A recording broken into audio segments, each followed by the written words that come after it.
organizojmë. Në atë lejoni Mevlydi la 5 minuta, sa me mujtë atyne, me pak fjalë, mja spjegu domethënien e mbrëmjeve përkujtimore, shtatave që i thrasim në 40-ave, 52-ave, s'ka rëndësi, e cilat neve i organizojmë për dashurit tonë që kanë ndru jetë, që kanë kalu në botën tjetër.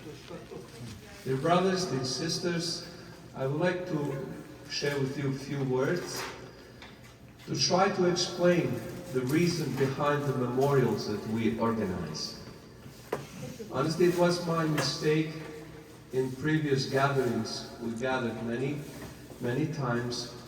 I say unfortunately, especially in Hoxha family, lately, and I never took the opportunity to try to explain the reason behind this beautiful ride that we have when we remember and we gather to remember our beloved ones who passed away.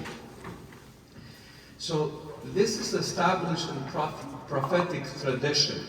Prophets said that when a person dies, his deeds ends. The book of his deeds will close. There is nothing to add there. Every day of our life, we have an empty book, blank book, and in every blank page of our days, we write there our good deeds and bad deeds, unfortunately. But when we die, that book of our life gets closed. Unless there is an exception in three ways that books continue to remain open. And then said the first case is when a person leaves behind him a flowing charity. He is a wealthy man, and he leaves part of his wealth in charitable funds.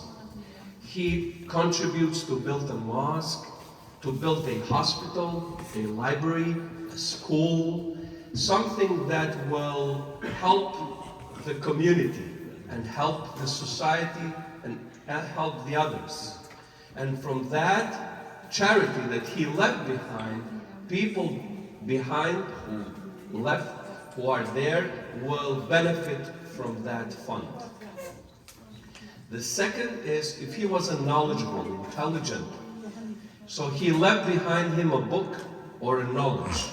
And you know that when we go to learn, the author may die, but we still can profit and can benefit from the knowledge that somebody else left it behind. So if Prophet said, if he left behind him a knowledge, he's the author of a book, and from that book and knowledge, it is a property, it is something very valuable.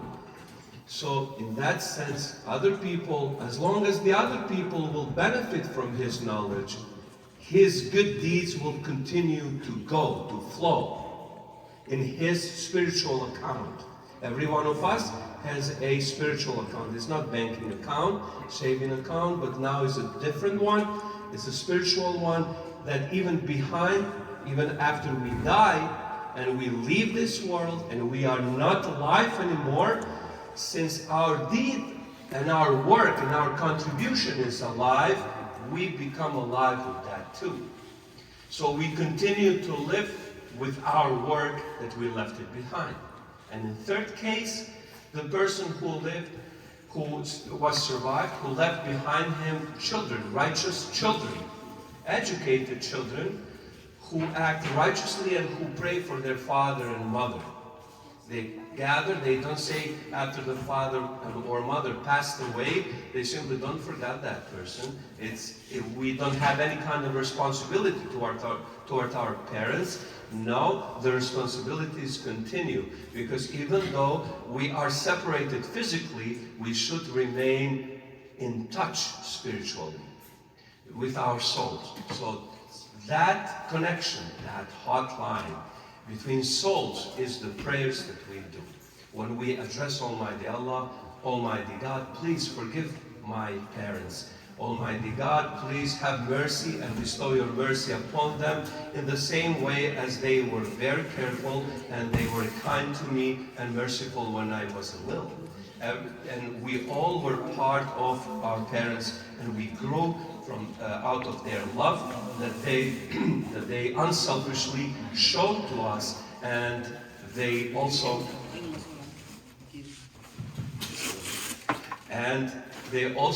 showed the mercy toward us. So Uncle Ramadan, he didn't leave behind him. Almighty Allah didn't give him children to be survived, but he left behind him nephews, a lot of nephews, a lot of nieces, who gathered us here today to pray for his soul, for soul of their uncle, that they love him so much. And this is what we did today. And this is what we did for Haji Bashir also. And this is what we did for Uncle Rajab. And this is what we did also for Idris. We gathered here to remember their souls, to pray for them, that may Almighty Allah have mercy for them, because this is something that matters. In a way, like, yes, we are separated physically from them, but praying for them draw us closer to them. That's one thing.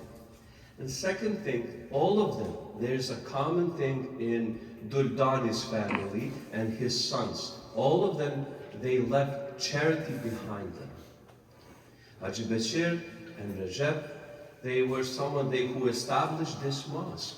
This mosque was founded from the contribution that both of them and many others left here and contributed to this place to enable us to gather here, to feel here together. Although that we left our place over there, our hometown that we miss so much, we tried to make a little cry here, a little Anamanit here, a little area that we came from over there here, to feel closer with each other, yes, but also to bring us closer to Almighty God, that we are supposed to be always close to Him. The same thing left Ramadan over there, now in Australia. I heard Imam mentioning that he left behind him a charity, endowment, and a big contribution to the mosque. Remember, the thing that we leave behind us, we are not only survived by our families, that's the one way that we are survived. We are also survived by the contribution and the work and donations that we left behind us. They are maybe the best memorial for us. As long as this mosque will be here, will be a memorial for Haji Bashir and for Rajab and for Ramadan and for Idris and for everybody who lived, because it was built from his, and it's a testimony and it's a witness, it's a proof of their strong belief in God and their love and commitment to their community. I'm very saddened. It's not easy to lose 4 members of your family. Idris, Rajab, Pastor Ahmed, Haji Bashir, and today Ramadan. And I'm very sure that your houses are not the same anymore. There's a big emptiness in the house. There is the place where they sat there. They are not anymore there. I saw tears in Frankie's eyes when he mentioned that I go around our corner, our Mahala Yon over there, but I don't see Idris, I don't see Haji Bashir. And honestly, it's a big empty. I also feel empty in a way that in the mosque, I cannot see Haji Bashir opening the door and praying behind me, etc., etc. But what keeps me strong, and why I think that you should also feel always proud, is that you had uncles, grandfathers, fathers like them who built this mosque and who will be always a big reminder and memorial for them. So this is why, this is their legacy that they left behind, and every one of you should be and walk behind and pursue the legacy that they left behind in the same way, because that's going to bring them closer to us, and we will be the true followers and sincere followers of their valuable contribution that they left behind. So all this is, in few words maybe, the reason why we are gathered here. I ask Almighty God to bless their souls, to bring them together, inshallah, in Jannat in the same way as they bring us together here in this mosque today. May Almighty Allah bless all of you and provide you and grant you a long, long life. Amen. Amen. Now, can we do the prayer together?